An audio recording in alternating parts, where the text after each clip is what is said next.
large infrastructure projects, often done by the public sector, things like better flood protection and so on. And they're, of course, very important. But most of all at CDC, when we think about adaptation and resilience and investing in adaptation and resilience, we're talking and thinking about innovation and entrepreneurship and early stage businesses, and we're thinking about young people and young entrepreneurs using technology to find solutions to this critical challenge. So that's really what this session is about.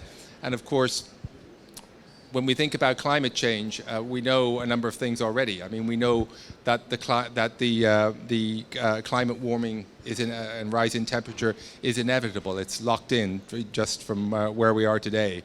And we also know, importantly, from a CDC perspective, that those countries in which we invest and those regions that we invest in, which is principally or exclusively Africa and Asia, are the most vulnerable to climate change.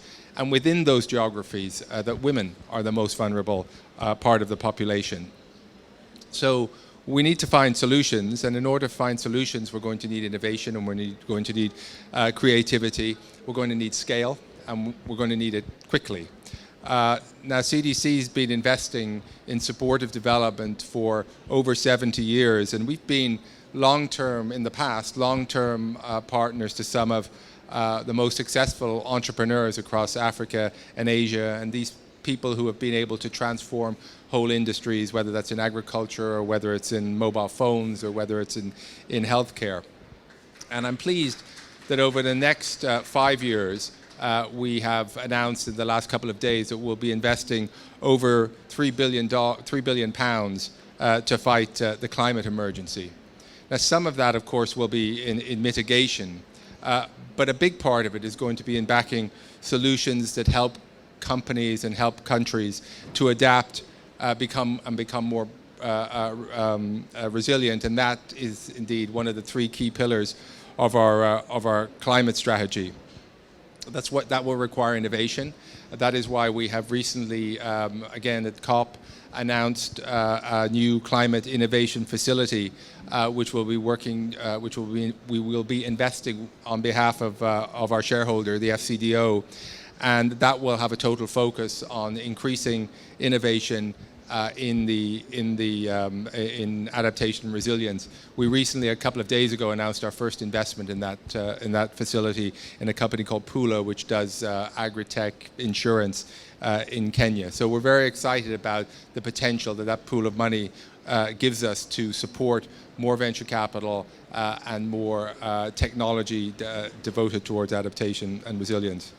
And of course, this whole event stems from that idea. We have had a partnership with the Climate Kick, which has been funded by CDC Plus, which is our grant-making, the grant-making part of CDC. So we're going to be there starting with a panel discussion on the evolving landscape in adaptation and resilience investing. And then, as I say, we're going to have the most fun part when we're going to hear and showcase some of the most promising companies that have been identified through that program, and also through other accelerators run by the Global Resilience Partnership, run by BFA Global, and by the Lightsmith Group. So again, thank you all for coming today. Thank you to all our partners in joining us today. I'm going to hand you over to Chiara Tabacci, who is a climate manager at CDC, and she's going to run the panel. So thank you all very much.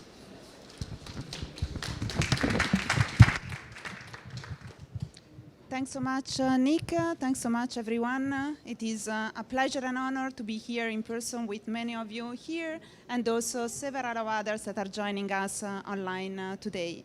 So the panel that is going now to follow is going to set up the stage for the presentations of the startups that will showcase their adaptation and resilience solutions, those solutions that are very much needed in developing and emerging countries and also beyond.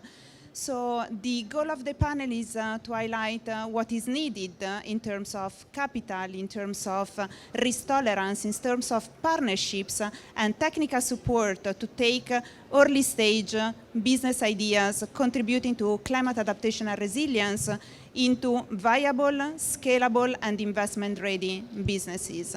So without further ado, and to discuss all of this, I'm delighted to be joined by Jorim Chauvin. Hopefully I'm pronouncing the surname correctly. I've been practicing. Please, so Jorim is manager and director of Impact and ESG at FMO. FMO is the Dutch Development Bank and is also managing the Dutch Fund for Climate and Development, a 160 million euro facility that can support early stage ventures in adaptation and resilience thanks to catalytic capital. Welcome, Jorim. I will then invite Jaco, Managing Director and Co-founder of Lightsmith Group. Lightsmith Group is a global platform focused on climate adaptation and resilience. It has a dedicated strategy and much more beyond. And certainly Jay is going to highlight the key features of the investment strategy that he has developed over the past years. Then we have two speakers joining us online. Hopefully we'll be able to see them on video shortly. We have Rosita Najimi from PayPal. She's Global Head of Innovation at PayPal. I believe PayPal doesn't need any introductions, but certainly by leveraging technologies, PayPal has accelerated and enabled access to finance, to digital finance in several countries in the globe. Then we also are joined by Jasper Hornberg, Lead of Innovation and Scaling at the Global Resilience Partnerships at the Stockholm Resilience Center and Head of Global Resilience Incubator. I don't know if we can visualize and see online Rosita and Jasper. I'm asking, looking at the technicians. Here we have Jasper. Good afternoon. Thanks for joining. And I believe we also have Rosita. Can we do the technical magic to switch screen into Rosita? Rosita, are you here with us? Hopefully she's here. In the meantime, while technology cooperates, I'll raise the first questions to our exceptional panel of incubators, accelerators, and investors in businesses offering climate adaptation and resilience solutions. The first question that I'd like to address is how to identify business solutions contributing to climate adaptation and resilience. First in line, Jorim, please. Thank you, Chiara. So one of the key differences we think about adaptation and resilience is that actually you often need very specific and local solutions. So that actually makes it a bit harder to find the deals and especially to have a one-stop shop product. So to solve for that, we are actually looking at initiatives that help us originate those deals and then structure them. Let me give you two examples. One is the Rallying Cry, which is actually an initiative that likes to give a platform for African female business leaders to change the world, because they believe that actually these leaders are at the forefront of climate change already, experiencing these impacts and finding innovative ways to deal with them. So they actually connect these women and bring them together and then connect them to us, the DFIs, to receive finance in ways that actually help them. And another example is, you already mentioned them, the Dutch Fund for Climate and Development, which was specifically structured to also deal with this specific challenge. And the way they do it is they have an origination facility, which is actually run by two of our partners, who are actually NGOs, WWF and SNV. And they go out and originate these transactions, and they don't just look at the client themselves, but they actually look at the surrounding environment as well. And they're able to finance, either through actual financing or through grants and technical assistance, not only the client we are financing, but also projects around that client. And this they call the landscape approach. And by using the landscape approach, they can actually tackle adaptation and resilience issues much more effectively than by just working through the business directly. Thanks so much. Very interesting. I'll hand over now to Jay. I know that you have developed a dedicated taxonomy to identify eligible investments in adaptation and resilience. Please join. Over to you. That's really. Switch. Hello. Hi, it's great to be here. Thanks so much for having me. It's great to hear the new strategy come out of CDC, and Nick, I'm 100% with you. This is the exciting part of COP in terms of focusing on innovation and technology. I mean, it is a humanitarian disaster that we're seeing out there that's going to continue to unfold. The flip side of that is if we have innovation and entrepreneurship, we have a chance. So it's great to be here in the Resilience Hub to talk about how to identify adaptation technologies, solutions, and so on. And Chiara's being actually quite modest, as she was one of the major architects of what we call the Adaptation Solutions Taxonomy. So my name is Jay Coe. I'm one of the co-founders and managing directors at Lightsmith. Our primary activity is a strategy for investment called the Climate Resilience and Adaptation Finance and Technology Transfer Facility, which is called CRAFT. And that invests in growth stage companies, typically $5 to $100 million of revenue, to help them scale and bring that technology as quickly as possible to developing countries. And the kind of technologies we're talking about are ones that help you to assess the increasing risk and impact that's exacerbated by climate change and help you manage that risk in multiple sectors of the economy and society. What we realized in looking at growth stage companies, however, was that there was an enormous gap in information and identification of smaller scale companies, earlier stage companies, small to medium sized enterprises that needed to be identified systematically and then scaled. And so we're very proud to be managing a project supported by the Global Environment Facility, the Inter-American Development Bank, and Conservation International called ASAP, the Adaptation SME Accelerator Project, which is an awesome acronym because it has an acronym inside of it. And that's a 3-stage project, the first stage of which was to develop an adaptation solutions taxonomy that was peer-reviewed and released last year and helps to identify the types of companies, most of whom today would not call what they do climate change anything, that actually have technology to assess water stress risk, agricultural productivity risk, risk to the supply chain, and then have products and solutions, whether it's drip irrigation, drought-resistant or salinity-resistant seeds, medical diagnostics, as we have changes in disease vectors. As recently reported, climate change is the #1 threat to human health going forward by hundreds of medical journals. And these kinds of technologies can then be identified, and those companies actually firmly, systematically identified through that first stage of the process, and that's available online. The second stage of that ASAP project was to create a global network of these entities. You can find it at climateasap.org. It's a network and global directory that can be self-populated. Over 400 of these companies have already been identified that fit this standardized peer-reviewed definition. And then the third stage, we're extremely happy to announce will be launched today. And that is to actually take some of those companies and other companies that are in adaptation and climate resilience.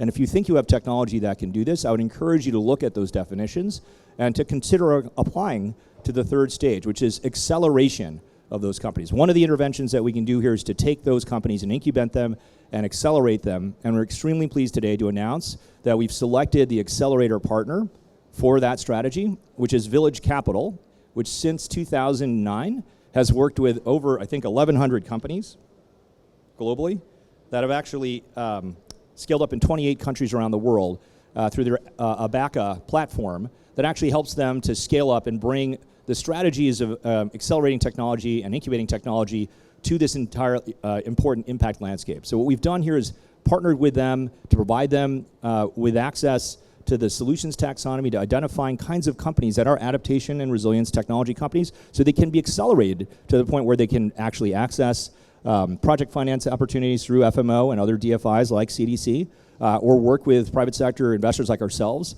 to scale up their capital and bring it everywhere. So really excited about that and happy to talk more about different ways we can actually accelerate technology development innovation in adaptation. Congratulations very much, a key progress, and thanks for announcing the accelerator here today. I'd like now to hand over to Jasper. I don't know if we can visualize him as well here in the room. And very much ask you again, Jasper, how is the Global Resilience Partnership identifying the companies that is done incubating and helping to grow? Well, it's I think the starting point was that we needed to do something different. If we want to identify new innovation, because the problem, exactly like Jay put it, the problem is very big. It's a catastrophe that's happening while we're watching. So we need to identify new things. We need to focus a lot of our efforts on countries that are still developing and emerging, that are more vulnerable. So our approach is we run challenges. We've developed not the taxonomy as such, but we have a framework where we take a systems thinking approach to this. We look at the holistic picture. We evaluate initiatives, projects, companies, ideas based on viability and scalability. We start with pretty early stage, so earlier than what Jay was talking about. And then we also look at how much resilience potential do they have. And for that, we have a pretty advanced system developed by the Stockholm Resilience Center. And by doing that, we can see where they're strong, where they're weak, and then we pump resources into that. Funding, we've funded in total so far about $35 million to various initiatives in Africa, Asia. And we're now very soon launching something that's going to cover also the Caribbean and Latin America, looking at oceans. We have a few more of those planned in the months to come. But the idea is to find them and very much focus on getting the model right, and then working with the people that are going to implement it. In my past, I've been working with investment and as an entrepreneur as well. And the people we work with, they're a bit like that, right? What you need to focus on, you need to get the idea right. You need to understand the problem, and you need to do that. We use a holistic approach to it. But then you need to pump a lot of resources into the people that are going to actually implement this. Help them with network, make them more confident in what they do, give them more exposure to what they're doing, and focus a lot on entrepreneurs from these countries. So not trying to sort of import solutions from Europe or North America, but to also find what are the problems there, what's the understanding, what can we draw on from entrepreneurs there, and how can we support them. Thank you. Thanks so much, Jesper. I hand over now to Rosita Najmi. I don't know if we can visualize her with the power of the Resilience Hub technology. Are you online? Can you hear us, Rosita? Yes, I can. Okay, perfect. Oh, great to see you here in the room with us. Thanks so much. So I think it would be very interesting for us to very much understand how is PayPal thinking and looking at digital finance and identifying digital finance providers that can contribute to climate resilience. The floor is yours. Thank you. Absolutely. I'll offer 3 recommendations about how to identify business solutions and share the PayPal experience to illustrate those. So first, really encouraged to look across the spectrum. Clearly, today's focus is helping us all look beyond mitigation and thinking about what individual contributions can be around resilience and adaptation, and would push us further to think about the intersectionality across the E, S, and G, as well as opportunities to address multiple sustainable development goals at once. The second is for companies to think about how they can look at their core capabilities and leverage them as opposed to avoiding the silos of just expecting it to come out of sustainability teams or their corporate philanthropy. And then the third recommendation is around joining forces with others. So just a few words on each based on our PayPal experience. So the first on the spectrum, we came up with a plan, a policy, goals for managing our mitigation, including a science-based target for 2040. And we also thought about how do we act on our mission, which seeks to advance financial health and economic opportunity for all. And that's what really drove us to think about the social justice side of climate change. Second, on core capabilities, PayPal moves money, including crypto. And so we thought about what's the role of digital payments and how could digital payments be a tool for these populations that are at risk for climate transition and change.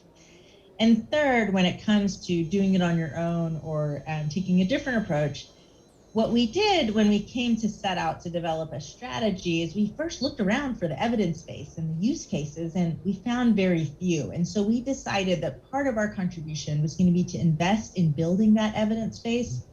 And we decided, instead of doing it on our own, to take a coalition approach. And so we brought two ecosystems together, the digital finance community as well as the climate community. We designed a consultative process that brought over 50 organizations together to crowdsource the latest and the best evidence-based in thinking. Then we co-created a number of public goods that we hope all of you will leverage. And this includes an online interactive where you can find a framework for action that outlines the need for over $25 billion of investment to flow towards digital finance for climate justice and resilience to help build this ecosystem by 2030 with the potential to benefit 1 billion people. And all of this was really consistent with our commitment and our practice to what's called stakeholder capitalism, where we're not just designing for impact that's measured for our shareholders, but also for our employees, our customers, our governments, and communities. So welcome you to check out the link in the chat and check out the online interactive. We've got knowledge products and tangible recommendations for actions for 5 groups. We've got innovators, catalytic funders, investors, regulators and policymakers, and all of those enablers in both of these ecosystems. We welcome your feedback on this framework for action to improve it. We encourage you to flag innovations that are already on your radar that you've seen at this intersection of digital payments and climate resilience. We have a global map where we're highlighting these innovations so that we can all learn and be inspired by them. And finally, just call in everyone's help to help spread the word on all of these free public goods that we've created so that we can really expedite collective action towards helping manage the climate transition for these vulnerable populations. Thanks so much, Rosita. I think we have a few minutes left for another round of remarks and thoughts, and very much, again, I would like to give you the opportunity of highlighting what type of capital, risk appetite, partnerships are needed to grow the market of climate adaptation and resilience solutions in developing and emerging countries. You all have touched on some of these aspects, but I'd like to hear a bit more, and I think it would be very beneficial for the audience. Please, thank you.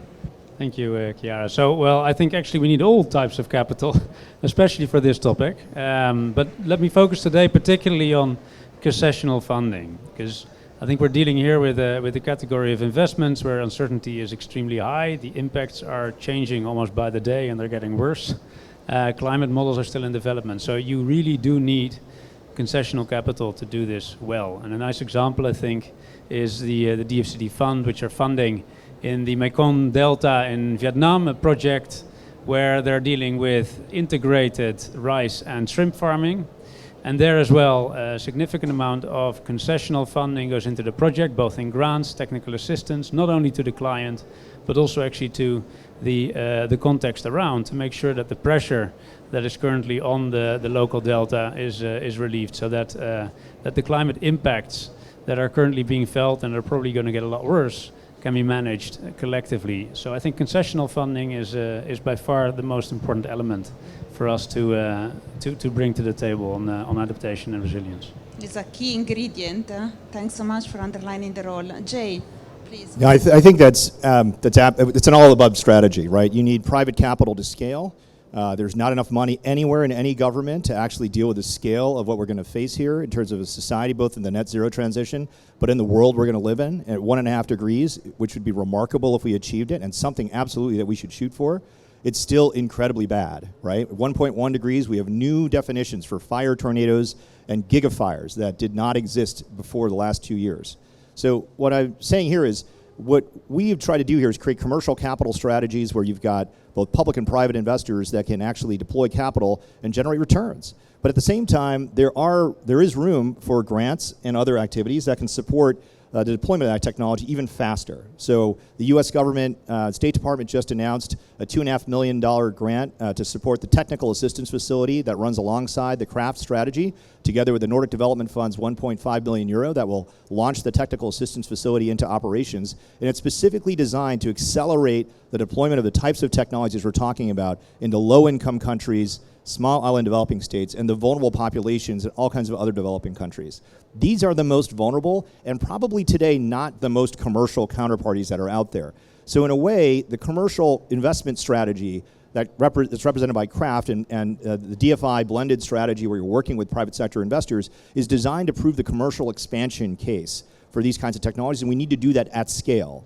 But by using grant funding, so for example, we invested in a solar-powered hydro panels company, which uses a unique technology to generate pure drinking water from the air, and these specialized solar panels under almost any atmospheric conditions. This was piloted and deployed in a remote community in Colombia, in Timor-Leste, that had no other access to drinking water, and even in the United States, in Navajo Nation, where 30% of the population only has piped drinking water and the highest per capita concentration of COVID in the United States. So that technology, at some point in the future, as it runs down the cost curve, will become increasingly affordable as one of the cheapest sources of drinking water on the planet, just as solar electricity has become the cheapest source of electricity on the planet. Until we get to that point, we need a time machine to go forward in time and bring that technology back so it can be deployed in those vulnerable countries now.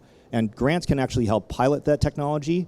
Grants can help to actually support the initial development of business models like pay-as-you-go for water, just like pay-as-you-go for electricity, and then work with other actors like DFIs and eventually the broader private sector to scale up those technologies. If we can rerun the solar electricity strategy in multiple parts of our economy to make it more resilient and more adapted, those small amounts of deployment of technology now can be dramatically higher later on and really offers an opportunity for us to move forward. So I'd say all of the above, commercial capital, blended finance, and grant funding to do specific activities. But instead of waiting around for that to happen, the best thing that we can do is to start. So start investing, start making grants, start doing blended finance, just as we did 10, 15 years ago in mitigation. We absolutely need to be there today in adaptation. It's great to see the operational launch. So I remember it was talked about at COP25 of the Dutch Fund for Climate and Development. And I think an increasing amount of focus by DFIs, but also private investors for the first time in this area of adaptation. The Secretary General has called a code red for the entire planet, and the private sector and technology and capital and entrepreneurship can answer that call if we actually start answering that call today. Thanks so much, Jay. Jasper, over to you. How is the Global Resilience Partnership thinking about different types of capital and partnerships and empowering early stage ventures to grow? Well, we are a partnership, and anyone's welcome in the partnership. The not the more the merrier, but the more diverse the merrier. We need much more. I mean, it's been said already. We need much more than what's available now. We need all sorts of funding. We need funding to test new ideas. Maybe that's grant funding. Lacking proper VC investments in several parts of the world. We need commercial funding. We need banks that can give concessional loans in a completely different way than what we're seeing today. If you just compare what's invested in a particular sector in a country in Europe, it's whatever is happening in Africa, for example, is totally dwarfed by it. As in, there is so much more investment going into any other sector, and we need to see that shift, and that applies not only to the developing countries. I think that applies globally. The problem is real, and we need to shift funding over. That's a different conversation, I imagine, but you need a lot more funding. You need different types of funding, different horses for different courses, as the saying goes. You need to have it flexible enough. You need to complement it with technical support, skill building, and so on. But you need a lot more. Many examples of good attempts at it happening now, has been mentioned already, but we still need a lot more of it. Thanks so much, Jasper. Rosita, over to you. How is PayPal, seeking to grow the market of climate adaptation and resilience through PayPal ventures, partnerships, and beyond? Absolutely. I want to echo and agree with the role of concessional and grant funding as it relates to building something new and creating those proof points. And so that's where we have started in terms of providing that startup capital through another tech accelerator called the Catalyst Fund, which is a global inclusive tech accelerator that's managed by BFA Global. And so we've invested in being a founding funder to help develop a couple of cohorts that will be looking at that intersection of what the role of digital finance can be in playing in enabling climate justice. I think I would add just 2 points to this conversation about capital. And one is around new sources. And one new source that I would flag is the balance sheets of companies. And I think this is a growing area in terms of in the impact investing field. We have a lot of companies that have a lot of cash on their balance sheets. And as we all know, there's room for different types of capital, whether it's debt, equity, loan guarantees, of different levels of patience and different expectations of return. And so we have an opportunity here to identify and really mobilize a new source of capital in addition to a new type of capital. So I just want to call that out in terms of an opportunity. And I think if unlocked, there's a multiple trillion dollar opportunity there of leveraging the cash balances of companies in terms of where they might put it and leverage it as debt. And then the second thing that I would add is an opportunity to have focused capital. So I think there's a lot of different things we can invest in. And one of the contributions that we hope to make is we actually came up with 8 investment theses. So I think it's one thing to mobilize the capital, but then it's another to direct it towards here are some potential solutions. And so hopefully you'll find in the chat a link to 8 investment theses. We've done the work of here's where your money could go in terms of the types of outcomes that can impact and enable lives and livelihoods to make it through the climate transition and be resilient and to adapt. Thanks so much, Rosita. Thanks so much again to all the panelists. Very interesting remarks. Certainly, I think you all share key elements that are needed to grow the market of climate adaptation and resilience solutions. Please join me in thanking the panelists and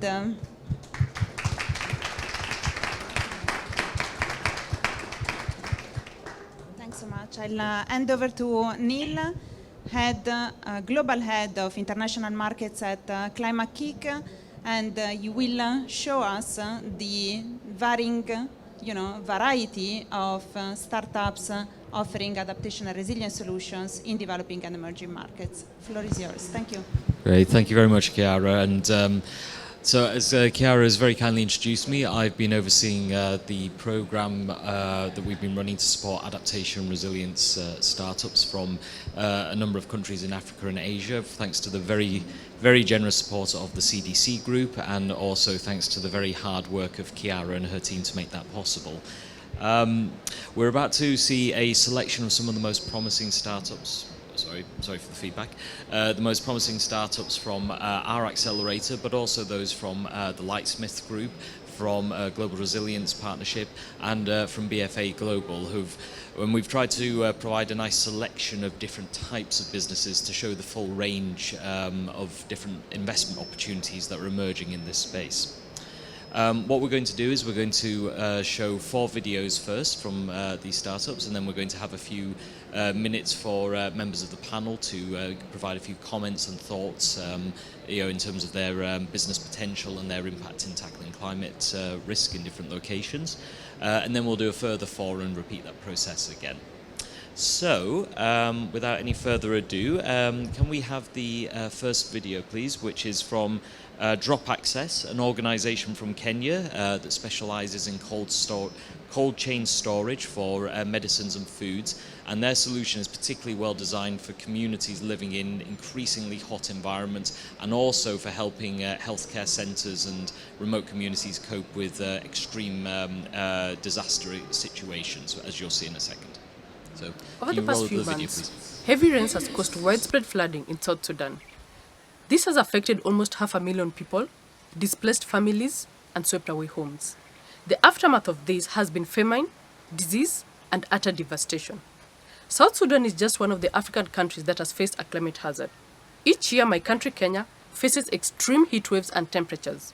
This leads to post-harvest loss of fresh foods that causes hunger, and also the loss of medical items such as vaccines, blood, and drugs that need to be kept in cold storage.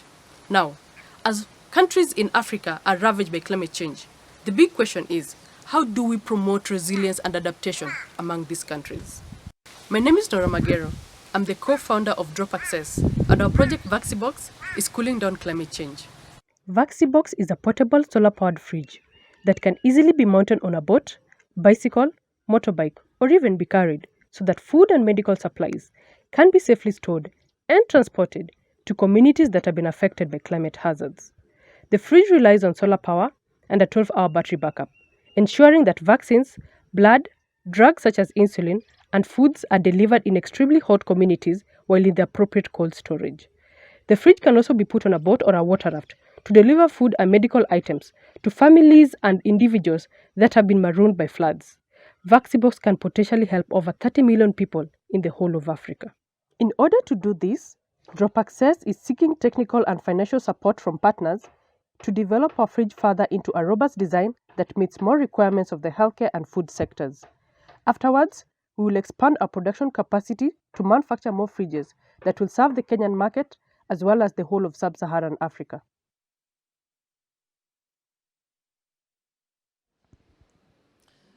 And that was Drop Access. The next team we have are Armsat, a team from India, and they have been doing some very interesting work developing a tool for helping businesses and communities map, predict and forecast hydrological and water sources, particularly in hot environments, using satellite systems developed from the India lunar program. Go with the video.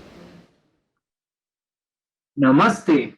Imagine you had been given the responsibility of setting up a civilization on the moon. What would be the most important resource you would look for sustaining life? Yes, you are absolutely right. It is water.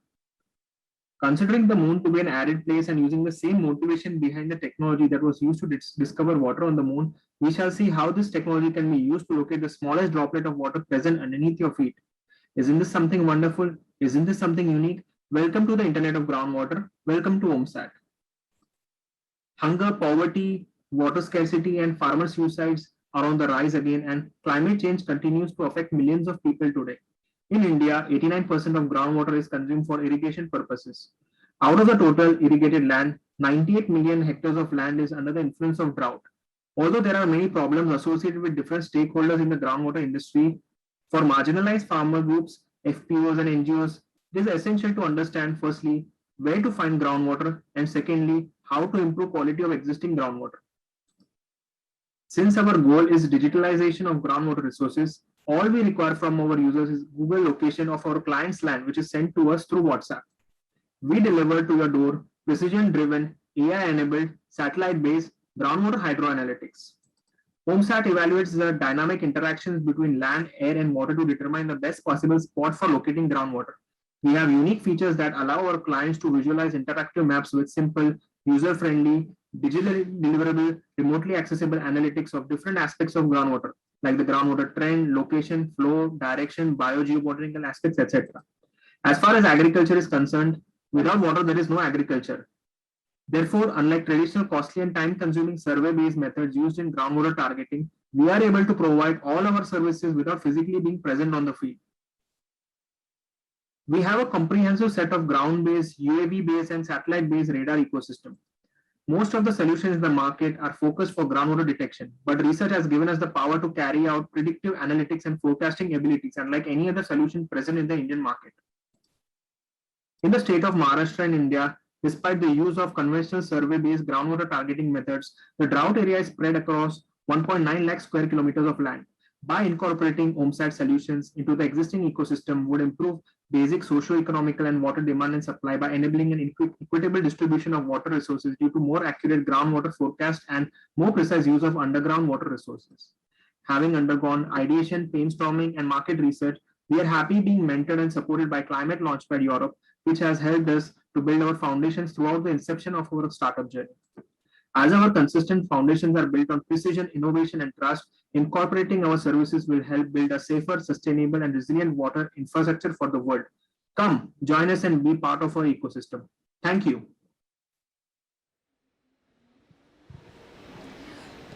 So that was Is it working? Ah, there we go. Sorry. And that was Armsat. I should mention that we'll be making the presentations from all these teams available as well after the event so that you'll be able to access them. Now we actually go to a team that Jay referenced in his words, which is Source Global. As he mentioned, this is an organization that is working in 54 countries worldwide to provide support technologies to harvest water from ambient air in areas that are suffering from water shortages. And we'll just go straight to their presentation. Just as solar and wind have given us clean energy alternatives to fossil fuels, renewables can help us tackle the global drinking water crisis. Source hydro panels use renewable resources, sunlight and air, to create clean, safe drinking water where people need it. The world is facing a water crisis made worse by climate change. 2.2 billion people on planet Earth don't have clean water to drink. Every day, women and girls spend 200 million hours collecting water for their families. This problem isn't confined to just deserts, the developing world, and disadvantaged communities. Sooner than we'd like, we will all be on the front lines of the crisis. By 2030, almost half the world will live under conditions of high water stress, and we could see as many as 700 million people displaced from their homes due to drought. By 2050, 6 billion people will suffer from clean water scarcity as a result of climate change. It's a problem we can solve by conserving, recycling, and above all, replenishing our precious water resources. Source hydro panels tap directly into an entirely new and entirely renewable source of drinking water, using only the energy of the sun to draw pure H2O from water vapor in the air. The system converts water molecules into liquid water, mineralizes it with magnesium and calcium, and delivers fresh, high-quality, great-tasting drinking water directly to homes, businesses, and community distribution centers. The self-contained, distributed water system works entirely off the grid. It's climate-resistant and can produce clean, safe drinking water in the driest places on Earth. Places plagued by storms and flooding, places where there is nothing safe to drink. Water that rivals premium bottled water brands at a small fraction of the cost is produced locally and where it's needed most, creating resilience, well-being, economic security, and self-agency for at-risk communities, without the carbon emissions that come with powering water production and delivery with no plastic waste. Source is bringing clean, safe, renewable drinking water to farm families in drought-stricken Central California, where nitrates and arsenic contamination is making water undrinkable. Wells and aquifers are drying up, and some towns have run out of water. Navajo Nation, where 40% of homes do not have running water, and climate change is threatening groundwater supplies. The Philippines, where the only source of water comes from boreholes dug in riverbeds. Schools, hospitals, and communities in Australia, the driest continent on Earth, and on, in 54 countries all around the world. Nothing is more fundamental than safe water to drink, and Source is on a mission to make it an unlimited resource with technology that can produce it sustainably.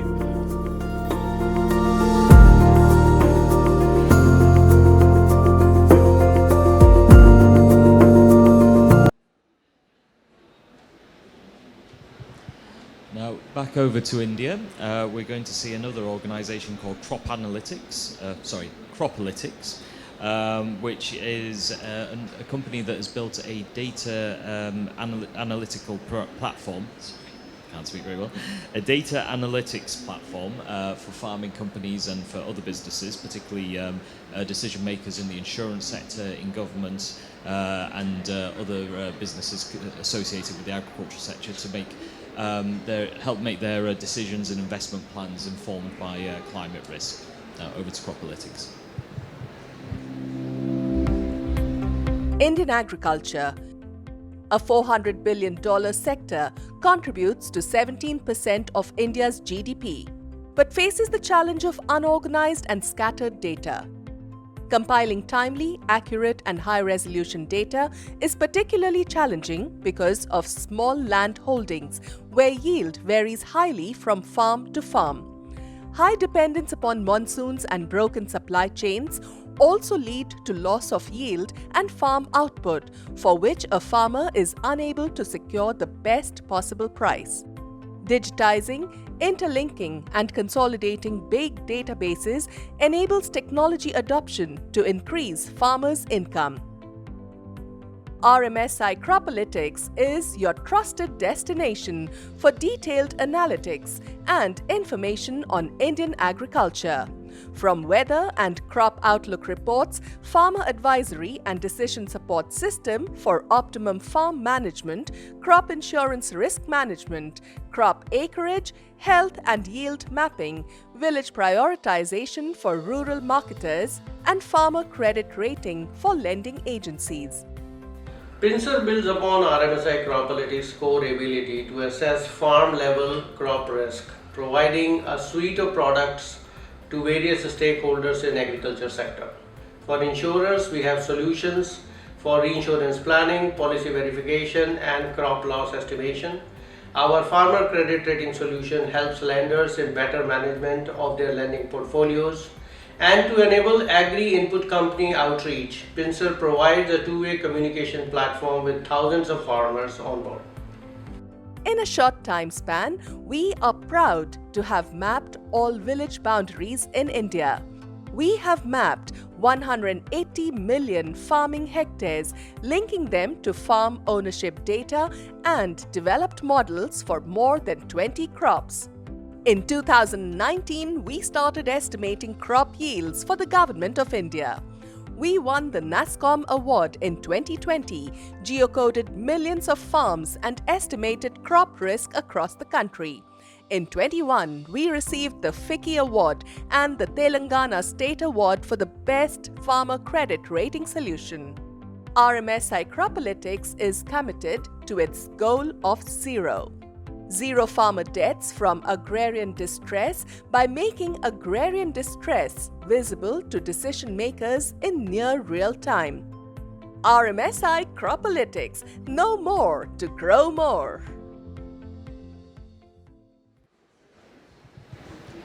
So we're going to pause there for a few minutes to allow members of the panel to make a few comments on some of the different businesses they've seen, provide any thoughts they have on their business models, on their impact in tackling climate change, and provide some feedback. Would anyone from the panel like to ask the first question?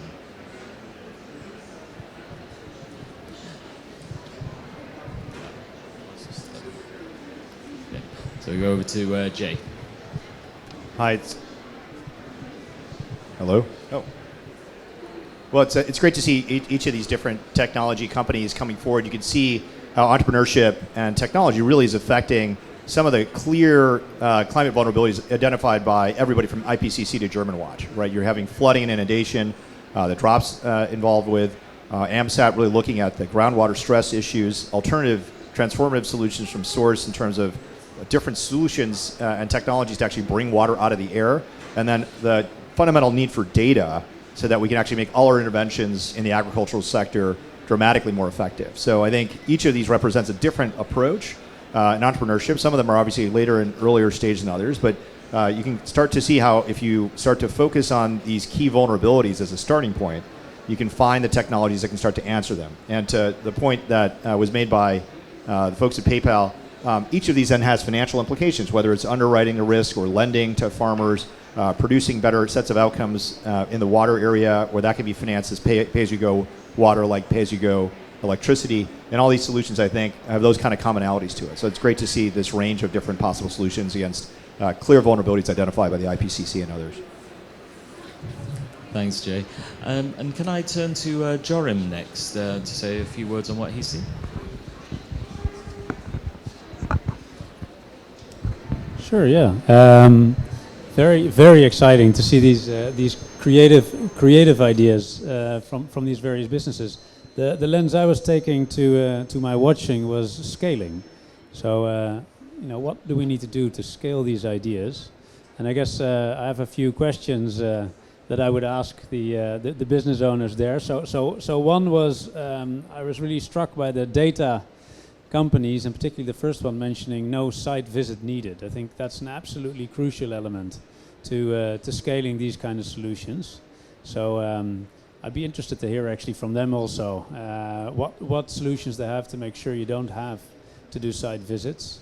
And I'd be surprised if you can do all the measurements digitally. So probably you need to also then provide the farmers with a few implements to actually make better measurements on site as well themselves. So I think that would be one of my questions. And for the solar water idea, which is of course super exciting, I was wondering to what extent the solution is actually modular. So it seems like a one-stop shop, and you put it out there that has its benefits, but of course also some drawbacks in that you really need to distribute the whole unit. So if there's ways to actually make it modular and make sure that you perhaps can also link the water solution to existing solar off-grid solutions that may already be out there. Thanks for that, Joran. And I'll go to any of the audience on the line. Jesper, if you're there, would you like to ask any questions?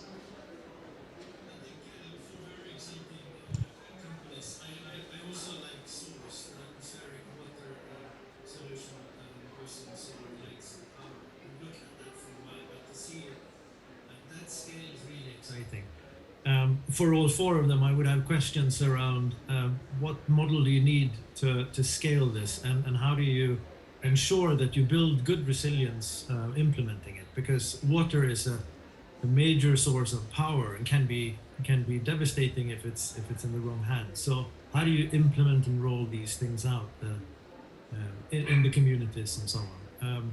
Also curious about no site visit needed. Been in the field long enough to know how challenging that can be.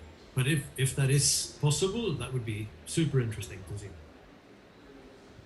Thanks, Jesper. And over to Rosita for PayPal's perspective on some of these innovations. Personally, I'm just really excited to see the diversity and the creativity, particularly what's possible when efforts are local and indigenous. So just really thrilled by that. I would add and agree with all the comments around scale. One question I would have is around getting to market and just distribution. In the case of Vaxibox, and frankly, all of them would love to learn kind of what you see as the barriers or opportunities in terms of what you would need to build kind of getting to market and distribution for what you're trying to do. Great, thank you, Rosita. And I think some very good points there. And I think the scaling issue is probably the most critical. We definitely see quite a lot of interesting solutions and business ideas coming through the platforms, but the question is often which ones have that potential for growth to that scale to have the impact we're looking to achieve. So on that, I think we'll move on to the next teams in the interest of time. So now very excited to see the presentation from Pula, which, as mentioned before, is a Kenyan company that provides parametric insurance for smallholder farmers in both Kenya and the wider region. So over to Pula. Good afternoon. My name is Rose Goslinga, and I'm the co-founder and co-CEO of Pula. And it's my pleasure to present to you our solutions for adaptation and resilience. A bit about our company. We started the business 5 years ago, and we design and deliver innovative agriculture insurance solutions, ensuring over 5.1 million smallholder farmers, over $1.1 billion worth of investment, generating about $40 million worth of premium for our insurance partners, and paying over $14 million to our farmers. We've raised over $10 million in venture funding, and our strategic partners and investors include people like the Gates Foundation, Alliance for Green Revolution in Africa, as well as reinsurers such as Swiss Re, the African Risk Capacity, as well as investors wide-ranging from TLCom, Women's World Banking, Mulago, Flourish, Mercy Corps, and Axion. We insure farmers comprehensively against a wide range of climate risks, anything from windstorms, cyclone, excessive rainfall, heat wave, hail, flood, drought, pests and diseases, because farmers don't just have one risk, and you can't just say, I'm going to insure drought, because that season they may have floods, they may have pests or diseases, and they want to be insured comprehensively, just like you and me. Let me give you an example of that. This last year in 2020, in northern Nigeria, farmers experienced floods. You see a picture here that was sent from one of our field agents, Mubarak. And he sent me a selfie before going to the field. And I was like, what's the selfie for? He said, well, yes, I know I'm supposed to assess the flood's impact on the rice that you see here. But the bridge that I was supposed to take to actually get to those farmer fields had been destroyed. So I had to take a boat to get there. And not only was the rice destroyed, livestock was also affected. And then he sent me this video.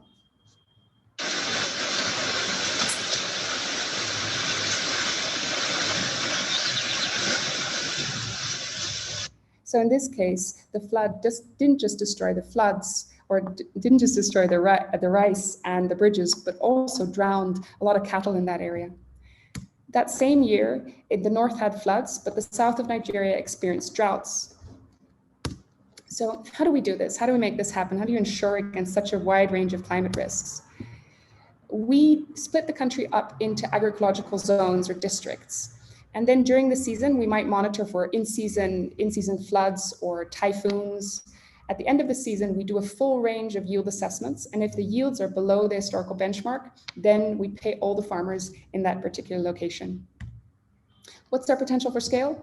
To give you a sense, last year in 2021, we were in 14 markets across Africa. Some of the darker ones, such as Zambia, Kenya, Nigeria, we've gone the furthest. This year in 2021, we're in 22 markets and have started in three Asian markets: Nepal, Pakistan, and Philippines, as well as one Latin American market in Cuba. So we think there's a lot of potential for this, and we estimate that in the next 10 years, this will be a $2 billion market for smallholder farmers to be insured. Thank you. That was a great presentation from Pula, and very good at making clear the actual real impacts on the ground for different communities as well in the process. So heading south down to Cape Town, we have Abelobi, which is our first blue economy focused business. And Abelobi have a very interesting approach of providing technology to the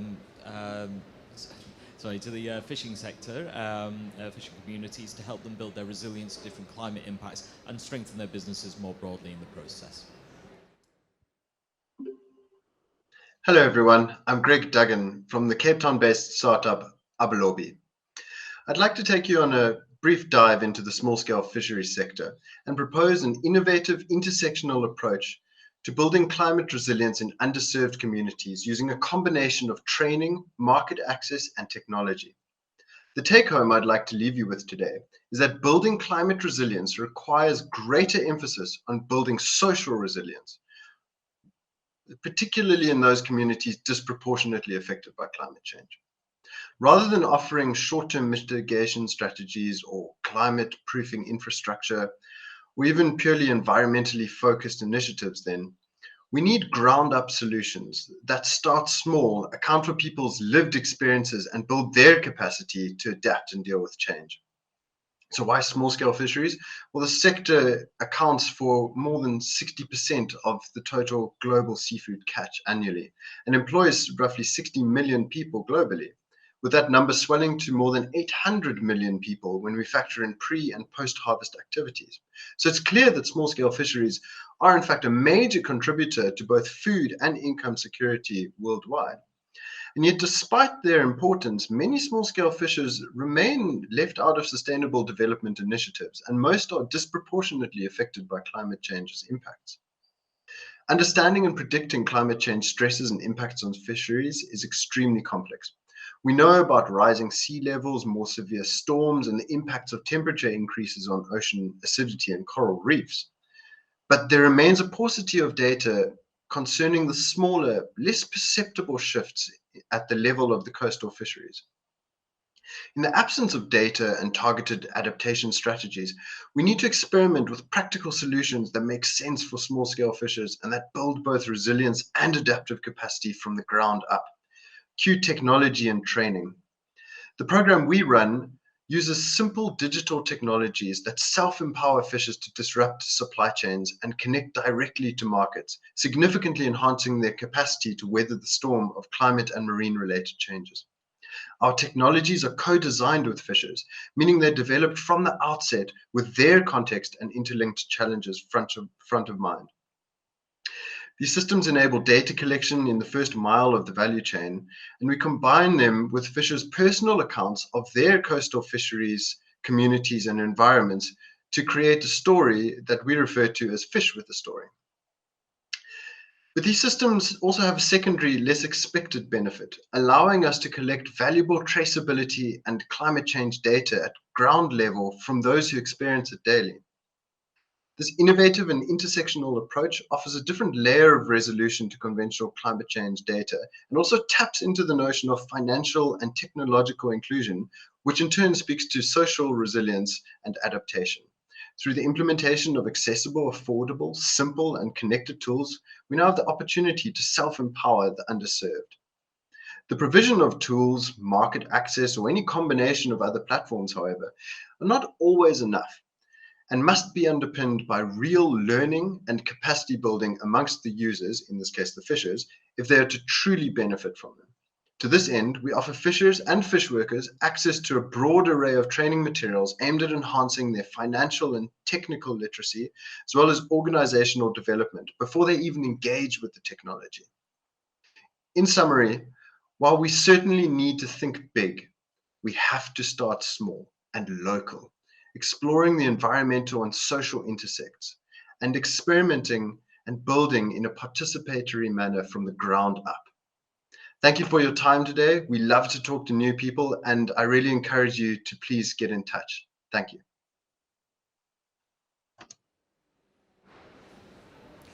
That was Abalobi. And now heading over to the Americas, we have a company called Vercor from Mexico.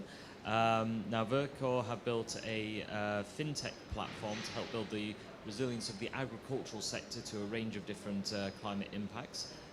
Also in the process helping them to finance the tools and resources they need to strengthen their businesses.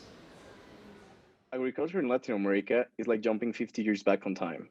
An industry that lacks data, where the main players, farmers, buyers, input sellers, and financial institutions do not work together for a better, smarter agriculture. Added to this, the industry faces problems such as drylands, hail, hurricanes, and others that directly affects the farmers and their crops.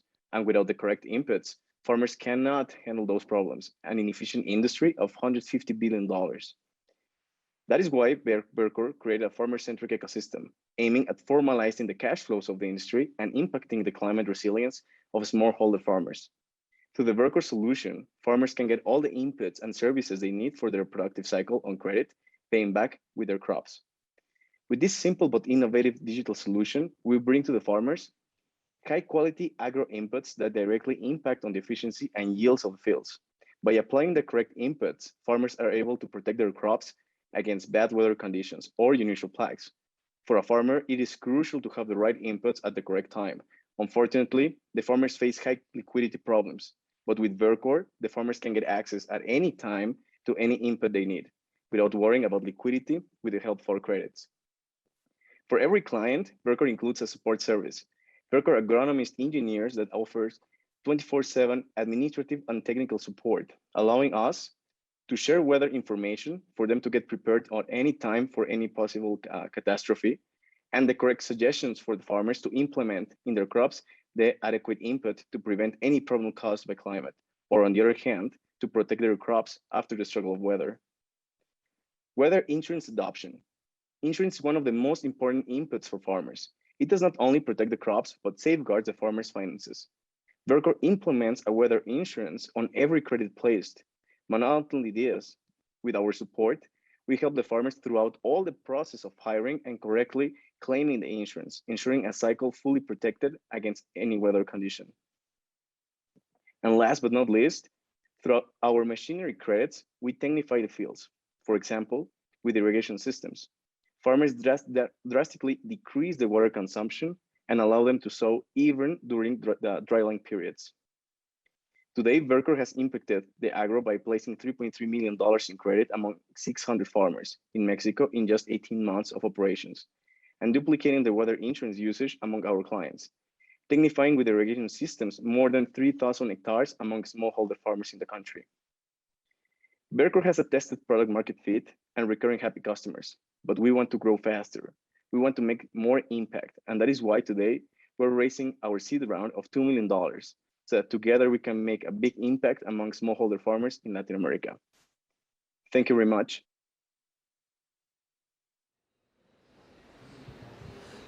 That was Virko. And finally, to the last, but certainly not least team that we're presenting today, it's Mari Ocean. So we're going to head over to Indonesia. This is a company that, a socially focused company that helps to build a sustainable seaweed farming industry in Indonesia.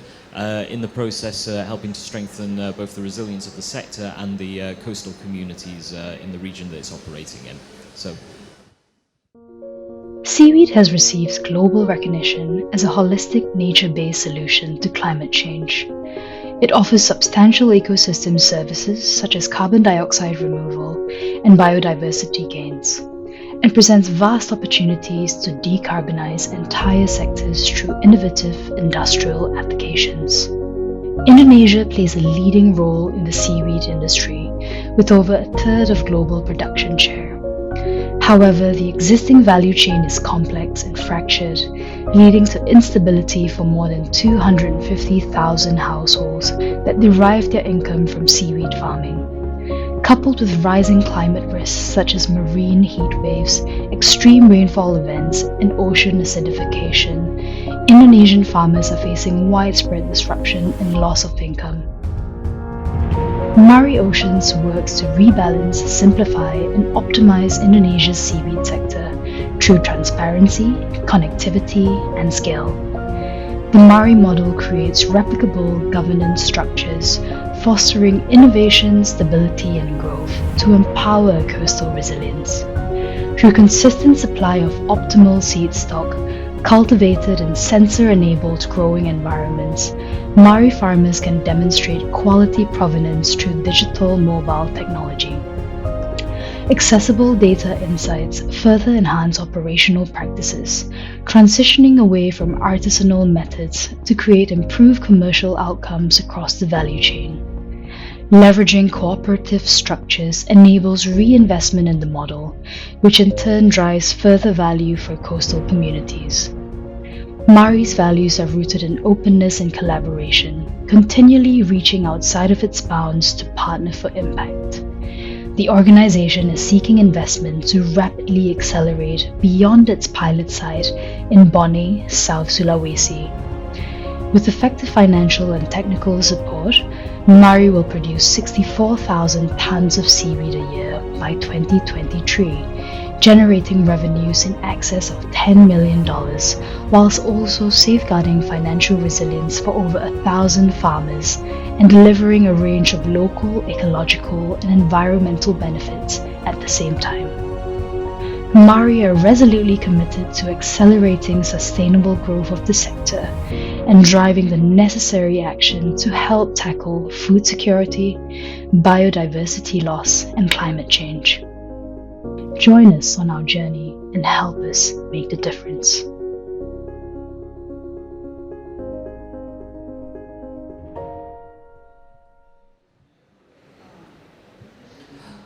We're now going to go back to the panel to get their observations on these final 4 teams, but also on the group as a whole. I'll change the sequence slightly and probably start with Rosita, but before I do, just to say that I think we can see here some of the emerging areas and trends that adaptation businesses are growing in. Whilst we've tried to provide a range, there's clearly clusters around topics, areas such as data and finance in particular. So it'll be interesting to get the panelists' thoughts on this. So I'll go over to Rosita in PayPal for first thoughts. Absolutely, really thrilling to see these innovations. The word data really stood out, and I appreciate your mentioning that. At least 3 of the companies, it's core to your business model, and so I see both a positive and some potential risks to manage there as it relates to the protection and privacy of the data. Making sure your business models have designed for that and is planning for that, particularly as that data scales, how you're planning to manage it. And then I think on the opportunity side is kind of from the data for good perspective, are there opportunities to use that data for other purposes, whether it's alternative data to make other types of decisions, to aggregate and commoditize that data? So just would really encourage any investments if you haven't already made those into thinking about both from the risk and management from a data governance, privacy, and protection perspective, but then also think about the potential, both for commoditizing it to grow your business, but also as it relates to creating new opportunities for these vulnerable populations, obviously with their consent. Thank you. Thank you so much, Rosita. Now over to Jesper for your thoughts and observations. Very interesting. I mean, I agree with what you're saying, Neil. It's showing a new set of innovations that are coming up, and I think that's really exciting. It also makes me think, we often think about if we want to scale something and we want to see that it grows, you can do that in so many different ways, and data allows you to do so in other ways. You can create a deeper sense of resilience by being able to connect other things to this particular solution. So if I take the seaweed farming just as an example, so I just have to say they're all great, but I'm just taking this as an example. What that financial resilience leads to in the community is huge.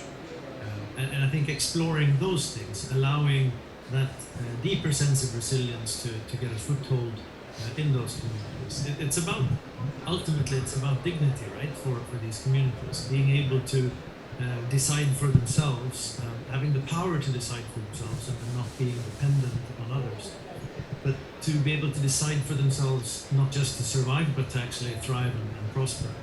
I mean, resilience is the ability to cope with shocks and stresses, to recover from them, and also to prosper in the face of them, and to come out stronger at the other end of it. And I think we see lots of good examples of how that can be possible through these innovations. Thank you. Thank you very much, Jesper. So just handing over to Joram now for his observations and thoughts. Sure, thank you. Thank you. So last time I was thinking about scaling. I think for the seaweed, that's still an interesting question I would have. 10 million sounds like a fantastically ambitious plan for a single location, but what would it take to transplant this model into new countries and new geographies, for example?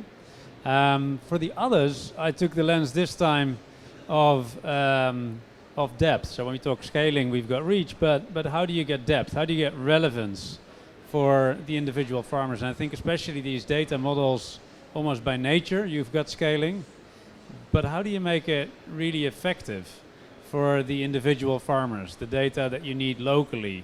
When you deliver insurance, we saw some interesting questions around actually monitoring and checking whether the risks have truly materialized or whether really something else was going on. So doing that in combination with the data, I think is absolutely crucial to get both scale, but also then the relevance and the depth of the impact. So that's where my questions would be for this group of companies. Thanks, Joram. And just on the seaweed one, it's an interesting question, as we've in the Caribbean and a few other locations through our accelerators, we've seen a few other seaweed-focused solutions, so maybe that is a massively untapped area of potential, but yes, something to look into further. And finally over to Jay for his thoughts. Thanks, and thanks again to the Resilience Hub and everybody here and the Race to Resilience for their support of these important initiatives. I have to just say this is really exciting. I mean, I think the few things that came to mind immediately are, first, if you look at Pula and Vercor, both kind of insurance-oriented models, you know, on the question side, I think it's always about go to market, right? The old story is insurance isn't ever bought, it's sold. Like, people don't wake up in the morning and say, hey, I'd like to go buy some insurance today. So how do you actually get penetration if you bundle it with inputs, if you provide that cover through the actual engagement and the supply chains? I'd be really curious to hear how Pula has done that expansion and to understand exactly how Vercor has really created that kind of output and see if that's replicable in other places, and we'll come back to that. And Alobi and Mari, I'm not sure if it's because it's getting close to dinner time, but it makes me feel kind of excited that there will be a future for fish and for seaweed and other kinds of things. And what seems really interesting there is that it's really providing more than just risk transfer in the insurance context, and Vercor does that as well, but also better outcomes, better access to the market for specific kinds of fish, better livelihoods going forward for a third of the world's production of seaweed. That seems like a much better kind of set of objectives than just saying, hey, let's get people back to where they were the day before climate change started, right? And so those are the three things that I would say also come to mind on the positive side. On the one hand, I'd say what you're going to see repeatedly, as we've seen in all of these different young companies, that maybe they don't have exactly the same business model, but they certainly rhyme, right? Insurance, transfer, data, water, agricultural productivity. I think we're going to see supply chains. I want to see healthcare eventually.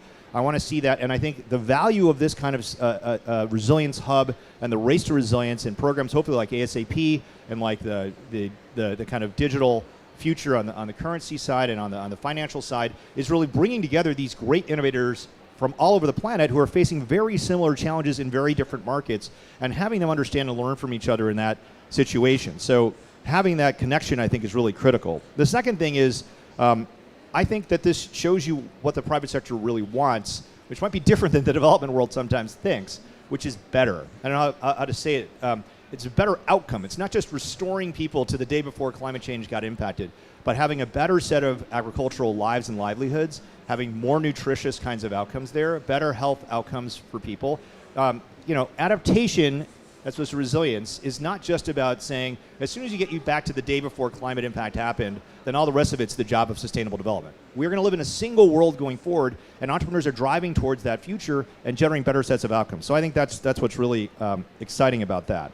And so I think in the context of this, it makes me really excited to be a growth equity investor because I'm hoping a bunch of these companies will come forward and need scalable capital to go beyond that in multiple geographies. So I would just say it's wonderful to see that the go-to-market piece of it's really critical. And the one thing I think that's really important across the board here is at the end of the day, it's about people on the entrepreneurship side. So it'd be great to hear more about the management teams that are involved here and how they can be supported, how they can be accelerated, how they can be provided with mentorship. It's about strategics, which great is to see engagement in the insurance, reinsurance sector. People like PayPal in the financial services sector can really help out here. Wide-scale supply chains that can be involved in actually working with these agricultural companies to bring forward those capabilities. And I also think it's about people on the impact side too. So that's where you come all the way back to the race to resilience, which is measured in people. How many people's resilience can we actually affect? How do we help adapt to the impact of climate change? And so, this is I think the exciting part to kind of be the coda on Nick's original statement here. This is what's interesting about this part of COP, which is innovation, technology, entrepreneurship, and I applaud the effort here to kind of mobilize that and accelerate it. So thanks. Great. Thank you so much for that, Jay.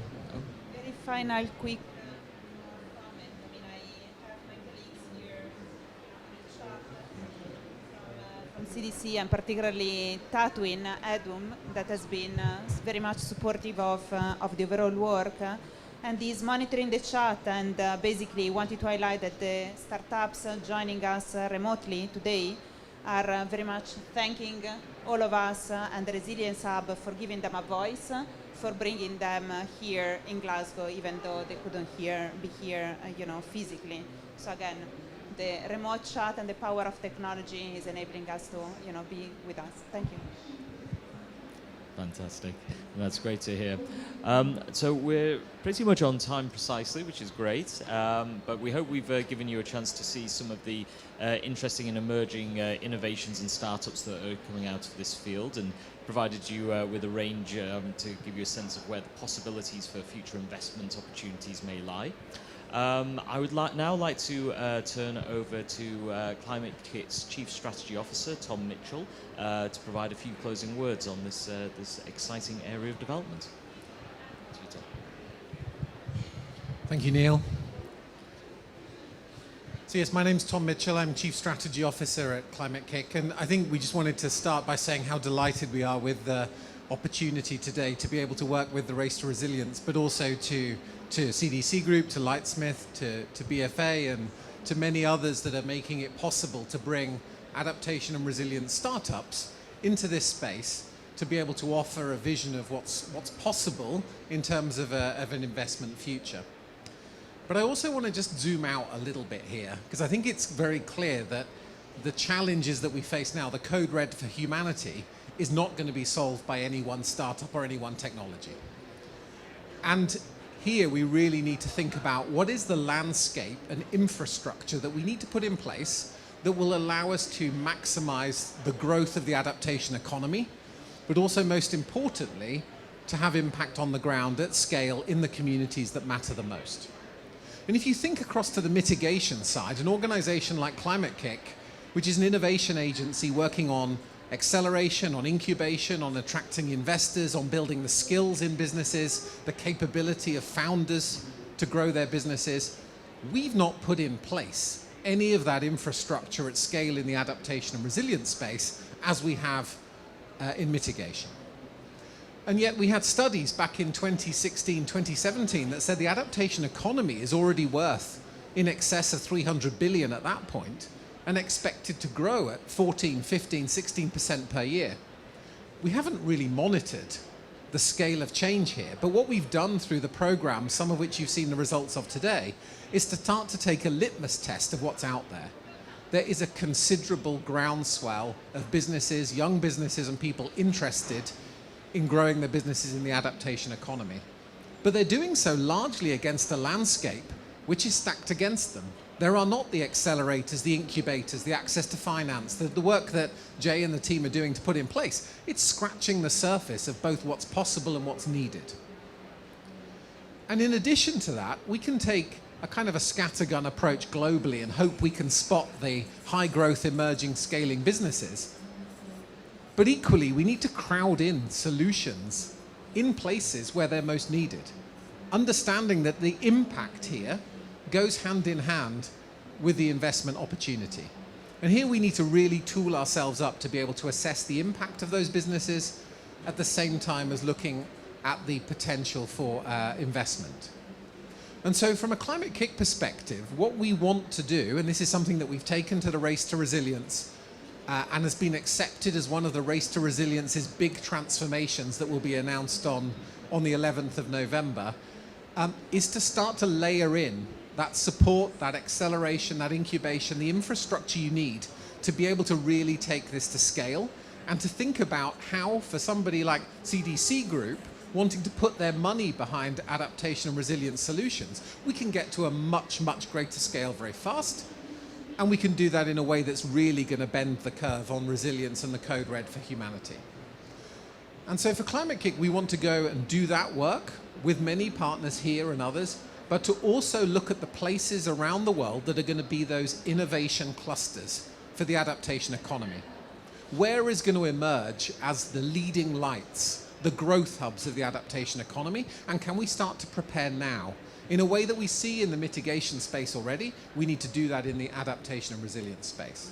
So that's why we're excited to be part of the Race to Resilience. We know this needs huge partnership. It needs a scale of action that is genuinely transformational. And it is one where we're just beginning to see what's possible. But we're at too small a scale. We need to change that quite radically. So I would invite you to either join us on the 11th of November to hear about those transformations, or we're running a round table on Friday morning to talk more about how partnerships can come together to build the adaptation innovation clusters of the future and to dramatically drive up the adaptation economy. So if you're interested, please join us, and for those online, we'd love to hear more from you. Really, thank you very much to everybody who's been part of the event today, to CDC Group for a great partnership. And if there's time for questions, Neil, I'm sure there'll be an opportunity for those in the audience to talk. So we've got a couple of minutes for questions, so over to you, madam. Hello, my name is Caitlin Waddick. I am an urban planner by training. What if the problem with the business model is with the investors? What if the investors are the stakeholders? I say this as an investor. I am on the executive board of Vermont Real Estate Cooperative, as well as an investor with Milk Money Vermont and an investor with the Vermont Solidarity Investing Club. Our investors make well under $100,000 a year. We're very much interested in growing the grassroots economy. And when we look at investing, our members are thinking about whether the people within 500 miles of them have clean food and clean water and housing. Like, we're really thinking of, do we need to start a nursery cooperative so that people have access to childcare?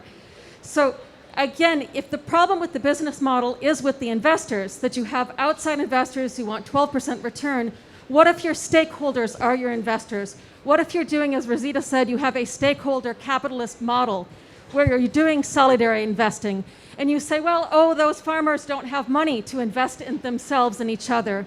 but maybe their goals, their objectives are different from the objectives of outside investors. The problem is the outside investors. You need inside investors. You need stakeholder investors. You need grassroots investors who are investing in the grassroots economic model, who actually have a stake in whether or not they have water for their crops. Your investor must have a stake in whether or not their family of 5 has access to clean drinking water next week. And when you have those stakeholder investors, you're going to have the local specific outcomes at the grassroots level. You'll be helping not Wall Street, but Main Street. You must have stakeholder investors.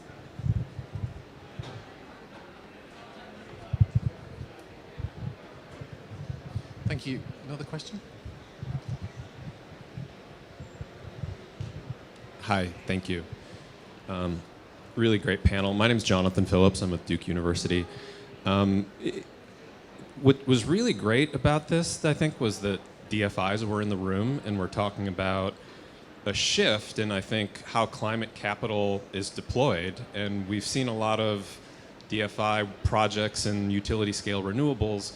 This is a whole new ballgame, and it seems like a whole new category of risk. So I wondered if we could get any comments from the DFIs. I'm just picturing how these types of more venture type businesses, how do they get through credit committee? Or are we rethinking how, credit subsidy gets allocated within the DFIs? Or how do we get DFIs more into these types of spaces?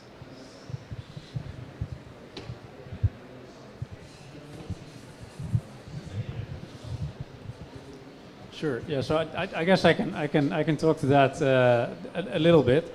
So I think there's a few different elements to in fact both questions, right? So I think early in the curve where we're now, I talked about blended finance money. So I think that indeed gives the space both for more stakeholder sensitivity in the investment and the landscape approach that I talked about, where you really look. Not just about the investment, but what's happening around. Indeed, when you talk about the credit committee in these cases, what you're talking about is not only what's my credit risk, but what's the right allocation of blended finance. What's a reasonable and fair and correct subsidy element in this financing to have a return that's right for, particularly if there's commercial investors in the deal. But also one that the project can sustain. I think as we're moving more towards the commercial kind of part of the structuring in this space, what's going to get deals past the credit committee is ultimately, are there cash flows? So small example, again, in our DFCD fund, there's a kind of water solar type company that they're financing. And there, what's ultimately going to get that through the credit committee is that there's ultimately a cash flow coming also from the local government buying the extra water, that then allows the company to be financeable by a commercial party as well, because now you've got an off-taker, right? So I think as you get the scale from the initial phases of innovation, gradually we need to get to business models where you start to monetize part of the externality, part of the good, the public good that you're essentially creating for the local communities through cash flows, often from the government, or it can be local stakeholders that are interested, or even international public bodies that are willing to pay for part of that public good you're creating. And that then allows you to set up a business and have a commercial financing structure at the end. So I think that's kind of how you talk through the different phases of scaling the adaptation and resilience space. I hope that answers your question. I thought that was a great question because it's a critical issue for the development finance institutions. And I've said at other panels in this at COP, I do think it's important for DFIs to have a greater appetite for risk. I really do. And I think, and you mentioned utility scale solar. Utility scale solar is important. And we have to continue to fund that because we don't fund it, others won't. But on the other hand, it is equally important, or more important in today's world, that DFIs are willing to find ways that they can encourage innovation, entrepreneurship, and take and ultimately take more risk. And we do that in a couple of ways. We do that by, or have done that by significantly increasing our venture capital funding. So we're funding more smaller venture capital funds in more places like Kenya, Nigeria, Egypt, and I think that's got to become a bigger part of DFI's portfolios. We're funding companies directly. Pula is an example of one of the companies. It's a company that's just received funding from CDC via this innovation facility that we've just been given by FCDO. So I think it's there's a role for utility scale solar. There's a role and a need for blended finance. But I do think the ultimate point you're making is a valid one. There's also a need for DFIs, and by the way, I'd include anybody who calls himself an impact investor in this as well, because too many of those that group, they like to sort of pat themselves on the back, but when you look at what they're really doing, they're not doing things that are really risky and are really in the long term going to move the needle. So I think I hear what you're saying, and I think it's important.